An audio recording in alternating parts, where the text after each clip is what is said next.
Bonjour, ici Jannick Léonard du Yoga des Saisons. Alors, aujourd'hui, je vous offre un atelier sur le marketing. Donc, le marketing pour les profs de yoga, mais c'est aussi pour les thérapeutes, les coachs, toutes celles qui offrent des services dans le domaine du mieux-être. Vous pouvez retirer de l'information de cet atelier-là qu'on va faire ensemble. Donc, je vous ai préparé un fichier à télécharger. Vous pouvez aller le télécharger pendant qu'on va faire un survol de chacun des points au niveau du marketing. C'est certain que je fais cet atelier-là en août 2021 et on ne peut pas ignorer les événements mondiaux qui se passent en ce moment. Comment on va se réinventer, comment on va faire pour offrir nos classes de yoga avec la conjoncture économique et les contraintes au niveau de la santé publique. Donc, c'est possible que dans 6 mois, cet atelier-là ne soit plus vraiment adapté. Je vais essayer vraiment de y aller en ce moment. Par contre, je vais utiliser des outils qu'on utilise depuis toujours. Alors, c'est à vous de voir comment vous allez faire votre marketing. Mais je veux vraiment que vous sachiez que, comme par exemple, pour moi, je pensais recommencer à enseigner des classes en personne au mois de septembre de cette année. Et là, je ne suis plus certaine de faire ça euh, je- parce que je trouve ça un petit peu trop compliqué et il y a beaucoup de chaos, il y a beaucoup d'incertitudes. C'est comme si je me dis, si je mets tous les efforts pour préparer un cours, une session, puis que là, à la fin octobre, on s'en retourne en lockdown, par exemple, ce qui n'est vraiment pas souhaité, mais qu'est-ce que je fais? Donc, c'est un peu ça, c'est que c'est comme si depuis 1 an et demi, on travaille à essayer d'offrir, de servir notre clientèle, mais finalement, on court, on court, on court, on met les efforts, puis pouf, tout est arrêté. Alors, c'est décourageant, euh, mais on peut s'adapter selon la situation.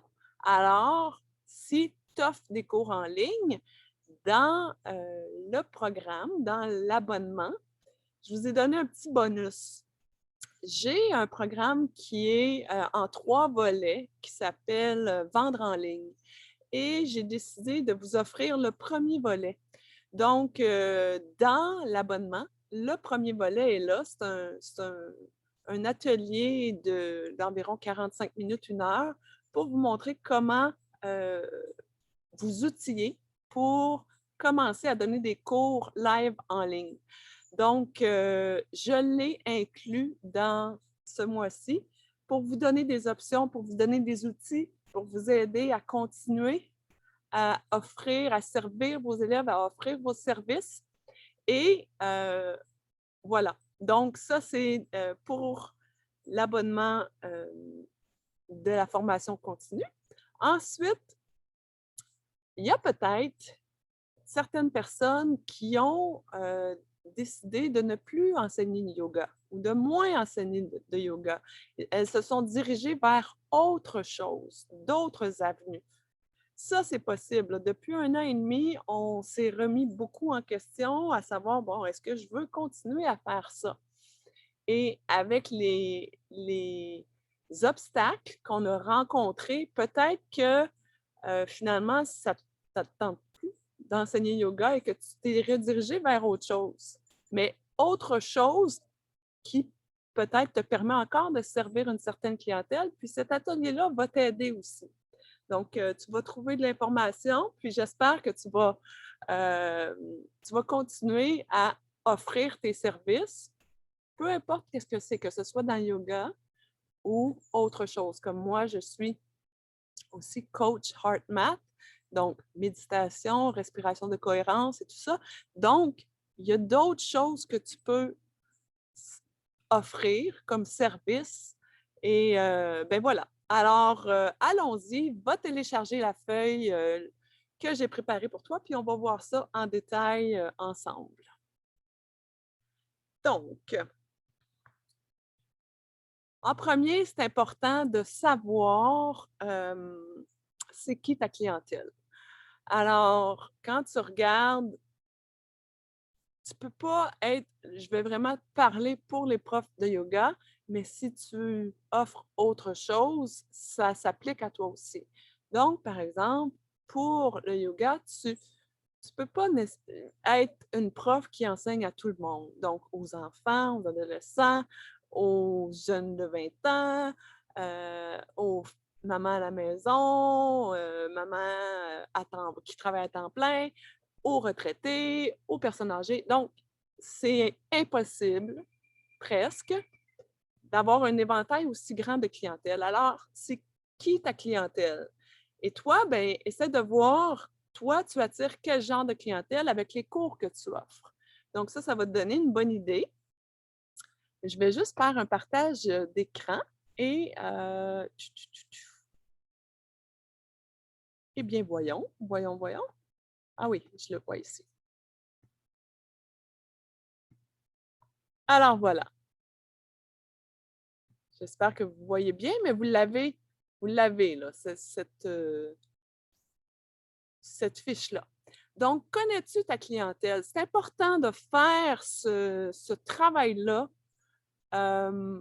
presque à chaque année, juste pour te renouveler, voir si tu as été chercher différentes formations, eh bien, est-ce que tu souhaites, est-ce que ça a évolué tes services? Donc, à savoir, c'est qui ta clientèle, quel âge, quelles sont leurs habitudes de vie, c'est quoi leurs intérêts, où vont-elles chercher leur information et est-ce que c'est une clientèle qui est locale, donc des cours de yoga en personne, localement? Est-ce que c'est régional? Régional, c'est plus peut-être des ateliers que tu offres dans différents studios de yoga, par exemple? Et est-ce que c'est une clientèle francophone ou internationale? Si tu es beaucoup en ligne, peut-être que tu as une clientèle internationale un peu partout à travers le monde. Tu offres des retraites à travers le monde et ça attire une clientèle internationale, francophone ou anglophone.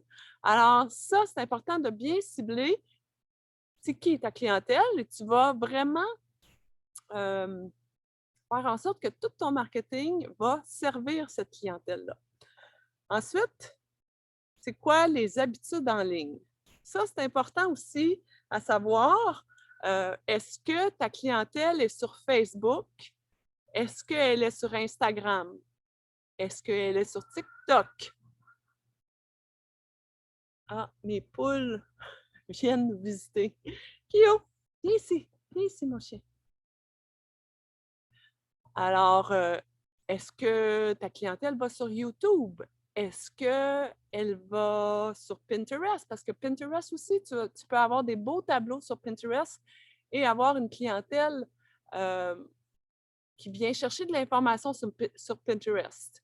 Si tu as un site web ou que tu as un studio de yoga, eh bien, ça serait bien de regarder les, les Google Ads, évidemment, parce que ça, c'est très ciblé. Puis tu peux vraiment aller chercher une clientèle qui fait une recherche en ligne. Il peut y avoir aussi, il peut y avoir aussi dans les journaux locaux, est-ce que ta clientèle, ça sera plus une clientèle, je dirais, en haut de 35 ans qui regarde les journaux? C'est vraiment une clientèle plus âgée. Comme moi, j'attire beaucoup les femmes de 40 ans environ, de 28 à 55, je dirais. Et cette clientèle-là va aller voir le journal local. Ensuite, est-ce qu'elles achètent des revues spécialisées, des revues de yoga, des revues de voyage, revues de maternité, revues de bel âge, par exemple? Et est-ce que aussi, je dis les habitudes en ligne, mais est-ce qu'elles vont dans des festivals ou est-ce qu'elles participent à des événements ponctuels, par exemple comme Expo Yoga, la Journée internationale du yoga, Avec Lolé, on avait avant le White Yoga. Est-ce que ta clientèle fait ces événements-là? Est-ce qu'elle participe à des événements comme ça? C'est certain qu'actuellement, il y a beaucoup de ces événements-là qui sont annulés. Mais il faut quand même penser à normalement, quel genre d'activité elles font? C'est quoi leurs habitudes? Ensuite, on va aller voir ici ton offre. Donc, c'est important de regarder c'est quoi spécifiquement, par exemple, si tu veux enseigner à l'automne ou si tu enseignes déjà. Est-ce que ce sont des cours ponctuels, des cours live? Est-ce que c'est une session? Est-ce que tu souhaites offrir une retraite? Il y a des retraites qui sont organisées en ce moment de 2, 3 jours. C'est possible. Est-ce que c'est ça que tu veux faire la promotion? Est-ce que c'est un atelier spécifique de 2, 3 heures sur un sujet spécifique? Est-ce que tu veux offrir des cours en ligne? Est-ce que tu as déjà une présence en ligne? Et est-ce qu'il y a un focus particulier sur tes cours? Donc, ça peut être des cours prénataux, de yoga prénatal, ça peut être des cours sur le stress parce qu'il y a beaucoup, beaucoup de gens qui ont un niveau élevé d'anxiété en ce moment. Est-ce que c'est un cours sur la souplesse, enlever les tensions du corps? Donc, c'est vraiment là que tu vas aller, aller préciser ton offre. Donc, c'est vraiment important, là. Tu dois écrire et clarifier qu'est-ce, c'est qui ta clientèle, qu'est-ce que tu veux offrir, à quelle date, puis dans quel contexte et c'est quoi exactement, quel besoin tu réponds à quel besoin. Donc, c'est vraiment ça. Si les gens souffrent d'isolement en ce moment, euh, voilà. Oh, j'ai du soleil. Si les gens souffrent d'isolement en ce moment, eh bien, tu peux peut-être focusser ton marketing sur ça. Donc, tu réponds à ce besoin de socialiser dans une classe de yoga. Tu offres les gens peut-être à la fin de parler ensemble, prendre 5, 10 minutes, partager. Donc, parler, peut-être que c'est ça. Alors, essaie de voir comment tu pourrais répondre à un besoin actuellement. Donc, voilà. Ensuite, au niveau concret, là, une fois que tu as clarifié ta clientèle, ton service, c'est quoi exactement, clairement, qu'est-ce que tu vas offrir, eh bien, tu vas y aller avec les actions à prendre. Donc, c'est possible que, par exemple, tu aies à acheter la pub. Comme là, je vais vous en parler un petit peu plus loin par rapport à mon expérience avec Facebook et Instagram. Mais il y a toujours des façons de se promouvoir. Par contre, il y a des avenues qui peuvent être gratuites ou qui ne demandent pas beaucoup d'investissement. Alors, c'est à toi de voir, est-ce que tu as un petit peu d'argent pour acheter de la publicité ou est-ce que tu préfères prendre l'avenue de bâtir ta crédibilité à travers différents événements gratuits, des blog posts, guest posts, des choses comme ça. Alors, je vais vous expliquer un peu comment procéder. Donc, je repartage mon écran. Alors, regardons ici ensemble. Les actions à prendre. Alors, journal local. Donc, si tu achètes de la pub dans un journal dans ta région, tu peux demander un article. Tu peux écrire un article pour le journal, tout dépend du type de journal, en donnant de l'information. Donc, moi, j'ai fait ça longtemps, là, de façon volontaire, pendant, je pense, pendant 2 ans, 2, 3 ans. J'écrivais à chaque mois pour un journal, Tremblant Express, sur le yoga. Donc, j'avais une demi-page et c'était vraiment des conseils pratiques pour monsieur, madame, tout le monde. Et j'avais évidemment mon logo inclus avec ça. Alors, il y a des collaborations comme ça qui sont possibles. Euh, les médias sont toujours en recherche de contenu. Alors, toi, si tu as un contenu intéressant à partager, que tu es knowledgeable, que tu as des connaissances, eh bien, tu peux l'offrir comme ça au journal. Ou tu peux avoir un article sur toi, sur ton entreprise. Donc, si tu achètes de la pub, tu peux dire, est-ce que c'est possible de, bon, je vais faire une journée porte ouverte, est-ce que c'est possible d'en parler un petit peu dans un article? Il y a toujours une façon d'aller chercher un petit peu plus d'exposure, un petit peu plus de visibilité. Ensuite, il y a la radio. Évidemment, tu peux contribuer, une collaboration, tu peux contribuer à être une spécialiste yoga, une spécialiste mieux-être ou une spécialiste quelconque qui vient donner un petit 2 minutes sur un truc pour comment mieux gérer le stress, par exemple. Donc, la radio, c'est une avenue. Tu contactes les radios locales et tu regardes si tu es confortable, euh, si tu as une facilité à communiquer. Ça, c'est une belle avenue. Ensuite, collaboration avec une entreprise locale. C'est pas obligé d'être un studio de yoga. Donc, ça peut être un centre de massothérapie. Ça peut être un groupe d'ostéopathes, un groupe de coachs, ça peut être des psychothérapeutes. Donc, tu organises quelque chose et tu fais une collaboration avec des thérapeutes, des gens de ta région, puis vous collaborez pour faire connaître l'une et l'autre. Donc, ta clientèle, tu la fais connaître à... Tu introduis ou tu présentes ta clientèle aux thérapeutes, dans le fond, pour qu'ils connaissent ce que l'autre a à offrir. Donc, c'est vraiment dans l'esprit de partage. C'est vraiment ça. On partage notre clientèle. Et toi, bien, tu offres quelque chose. Tu peux offrir peut-être une mini-session de yoga, une mini-session de méditation, un petit atelier de 15 minutes sur quelque chose en particulier, un sujet, à la clientèle du thérapeute ou du centre où tu l'offres. Donc, ça, c'est une belle façon de collaborer et ça ne coûte rien. Ensuite, il y a des affiches que tu peux faire. Nous, ça, c'est possible, mais c'est sûr que quand on était en lockdown puis tous les cafés étaient fermés, bon, il n'y a plus vraiment d'affiches dans les cafés, les restos, mais ça, c'est une façon. Tu fais imprimer des affiches et tu les mets.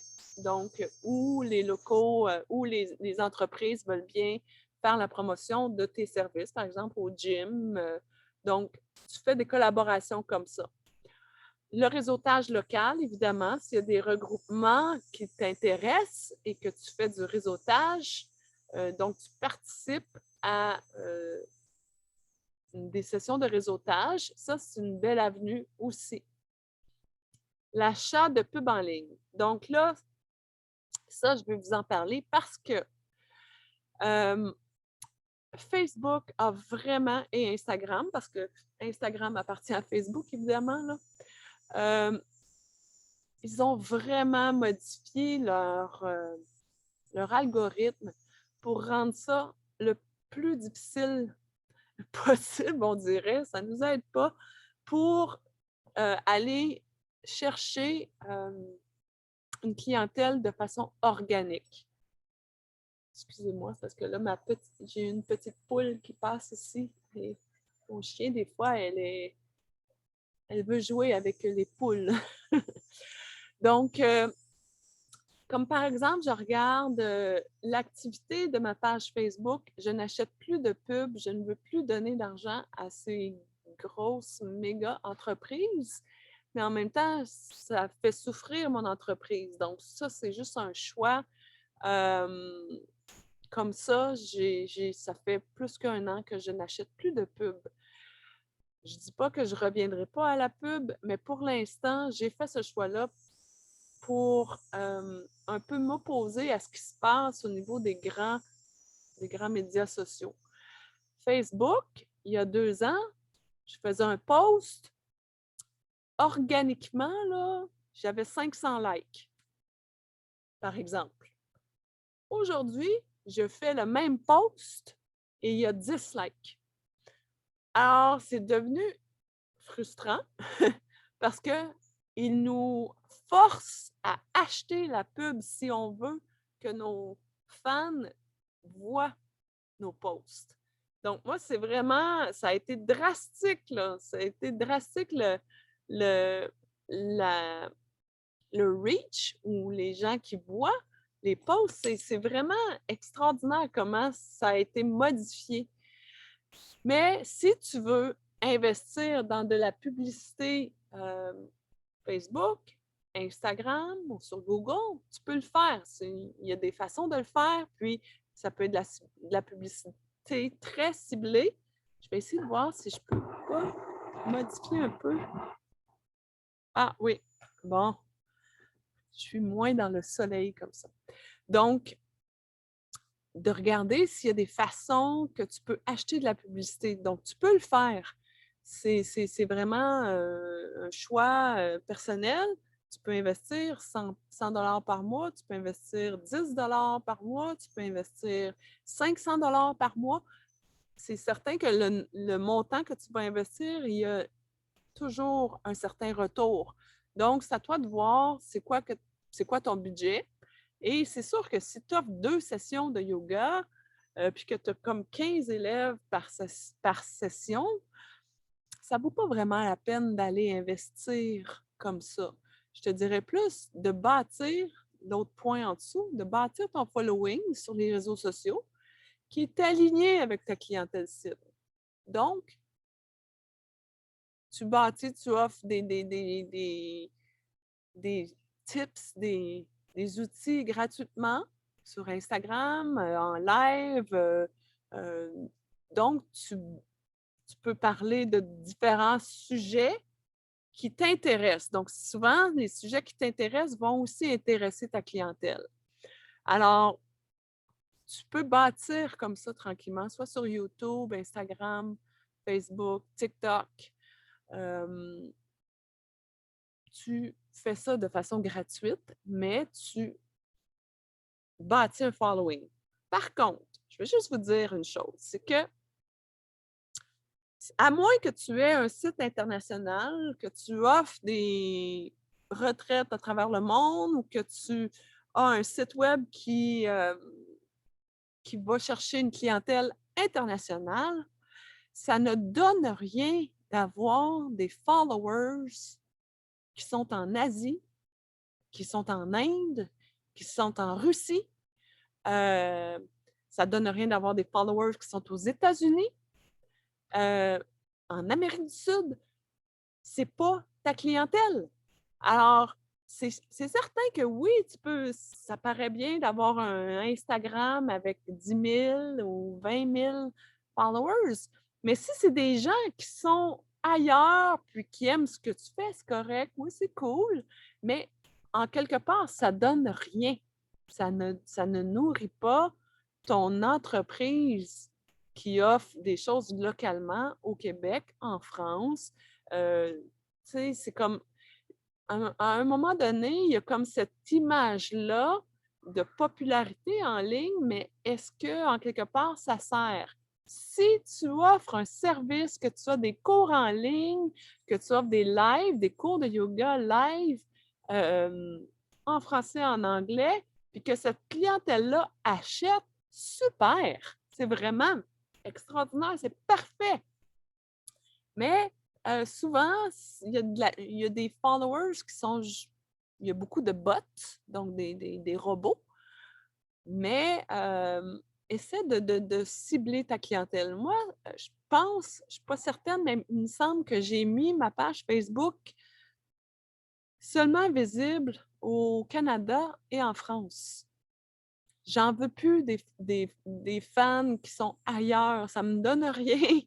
Je veux dire, souvent, ils vont juste, des fois, mettre des commentaires qui n'ont pas rapport. Donc, c'est vraiment ça, c'est vraiment d'aller chercher ta clientèle à toi.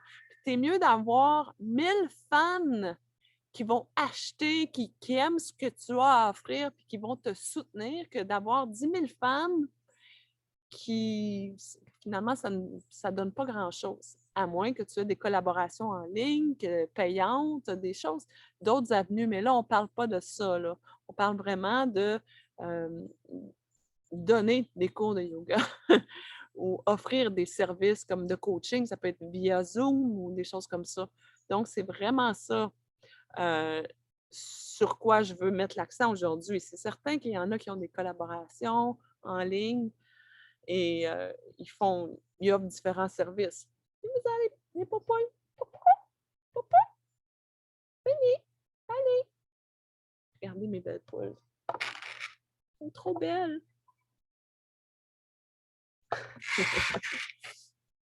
Alors, on a 4 poules. Alors, voilà. Donc, pour le following, ça, c'est mon point de vue. Tu fais ce que tu veux avec ce que j'ai à partager, mais voilà. Ensuite, tu peux organiser évidemment des événements gratuits en ligne ou en personne. Tu peux avoir une journée d'inscription, une journée d'ouverture où les gens viennent chercher de l'information. Si tu offres différents cours, si tu as un studio puis que tu as différents profs, les gens viennent puis ils demandent ils ont des questions, ils demandent, bon, quel cours est adapté pour moi. Donc, ça aussi, c'est une belle façon de se faire connaître au niveau local. Au niveau régional, j'en ai parlé, là, tu peux avoir une collaboration avec d'autres profs thérapeutes. Donc, tu peux aller voir dans la ville d'à côté ou dans la région d'à côté. Si tu as des ateliers, par exemple, des ateliers, ça s'offre souvent dans d'autres studios de yoga ou des retraites spécifiques que tu peux faire une collaboration avec un studio. Par exemple, si tu dis, ben moi, j'ai un atelier super intéressant sur le mal de dos, par exemple, et là, tu veux l'offrir dans différents studios de yoga, tu contactes les studios de yoga et souvent, tu vas faire un revenue sharing. Tu peux aller, tu dis, ben, vous gardez 30 je garde 70 ou c'est 50-50 selon la publicité qui est faite et selon toi, ce que tu attires comme following, si on veut. Donc, c'est toujours à discuter, mais c'est souvent autour de 60-40 ou 70-30, le partage de revenus. Donc, ça, c'est la meilleure façon.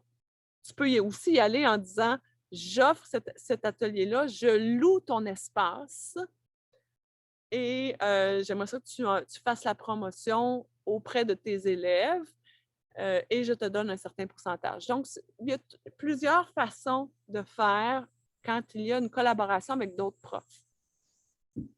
Et ensuite, offrir ses services dans différents studios. No grabbing. Ça, là, je ne sais pas si vous savez ce que je veux dire, mais je me souviens, j'étais dans un groupe Facebook avec différents, je pense qu'on était 10 000 profs à travers le monde. C'est un groupe anglophone.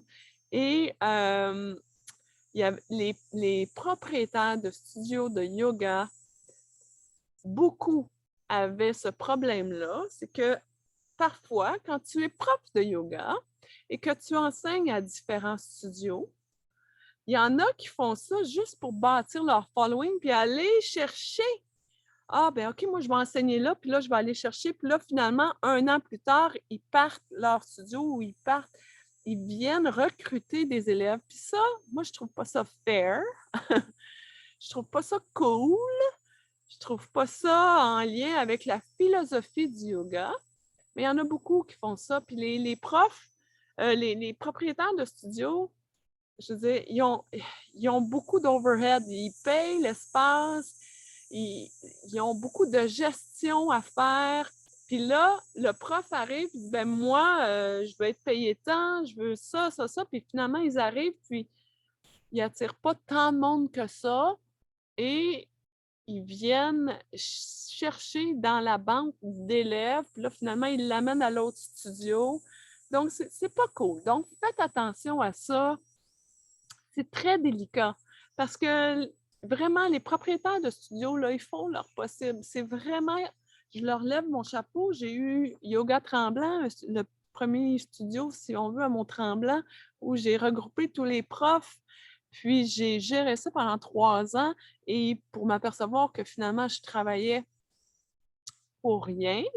Tout le monde était bien payé, était payé, je faisais la promotion et tout, mais c'était pas viable et j'ai décidé de fermer. Mais c'est vraiment quelque chose de gérer un studio de yoga. Et j'en ai rencontré des propriétaires de studios, même en Californie, même à Los Angeles. Tu penses que c'est là, les gens sont... Les studios, ça déborde, mais ils ont tous le même problème. Donc, soyez consciencieuse sur la façon dont tu vas offrir tes services. Donc, si tu décides d'enseigner à différents studios, essaie de respecter, tu es là, tu honores l'espace, tu honores les gens qui gèrent la place et ben voilà. Donc, ça, c'est un petit conseil. Ensuite, on va aller en ligne. Donc, action pour bâtir ta crédibilité. C'est vraiment de cibler, est-ce que tu fais français, anglais, est-ce que tu fais les deux? Est-ce que tu fais juste anglais? Donc, c'est quoi ta clientèle? Puis comment tu veux aller cibler ça? Tu peux faire des entrevues de collaboration en ligne. Vous savez, moi, j'en ai fait.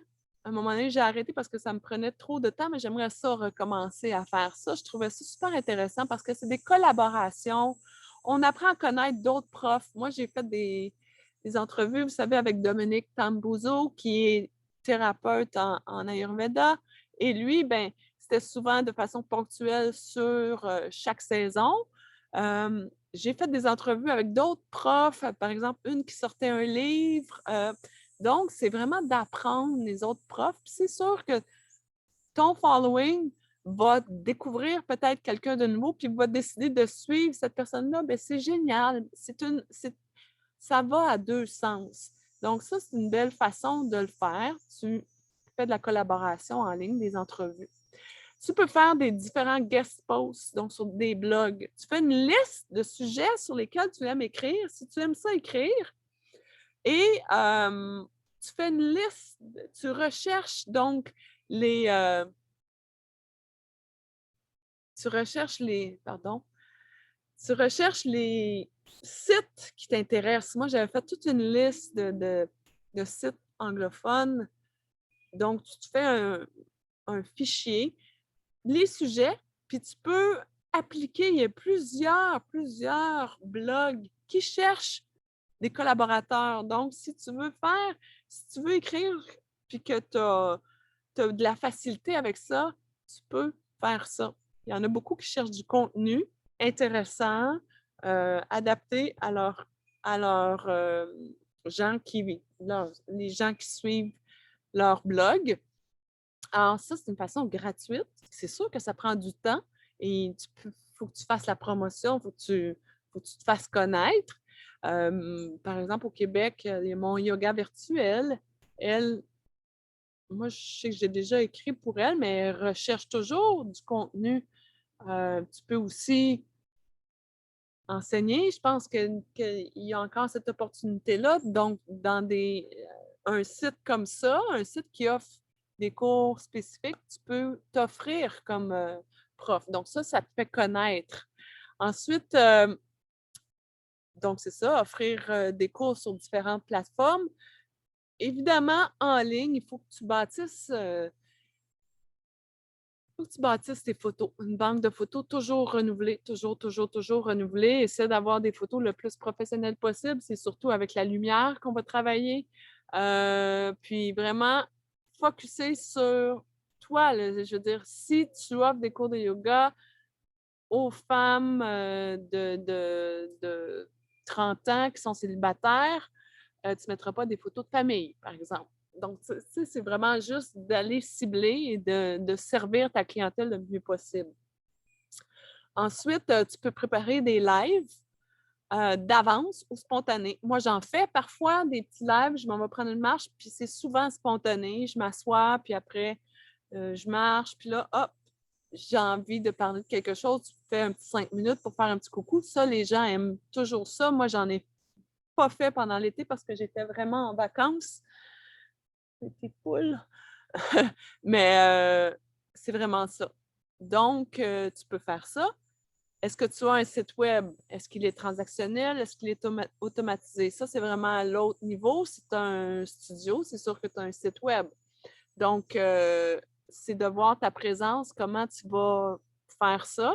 Et ta pub, est-ce que c'est pour envoyer ta clientèle vers ton site?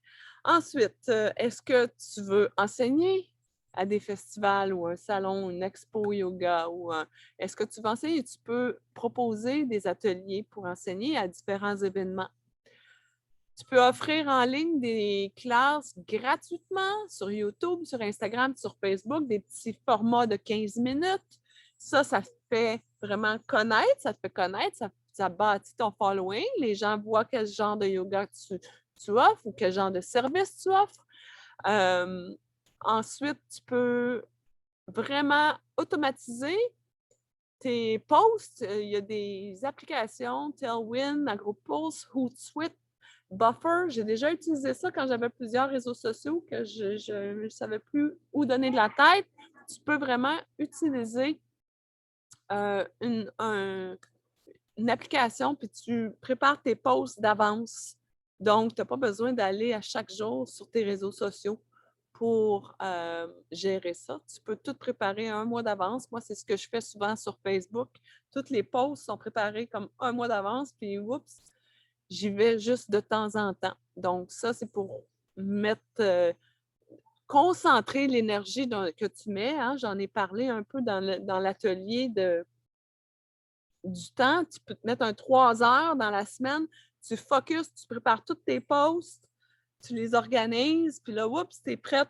Toutes tes posts sont prêtes à partir pour un mois. Donc, ça c'est possible sur Instagram, Facebook ou même YouTube. Ensuite, ben, fais appel à ta créativité. Alors, c'est vraiment ça. Il y a probablement d'autres façons de te faire connaître, de créer des choses en ligne. Et c'est vraiment à toi de voir comment tu peux créer ton image. Parce que c'est vraiment ça. C'est un peu dommage, mais en ligne, c'est vraiment une image qu'on projette. C'est peut-être pas toi exactement. C'est sûr que dans le réel, quand les gens te connaissent, ben, ils voient toute ta personne, toute ta personnalité, mais en ligne, c'est certain qu'il y a comme une personnalité, une image à bâtir qui connecte avec le type de clientèle que tu as. Donc, c'est vraiment ça. Donc, tu regardes comment tu peux offrir tes services et à ta clientèle cible, puis essaie de faire en sorte que ton image en ligne ben, est alignée avec ça.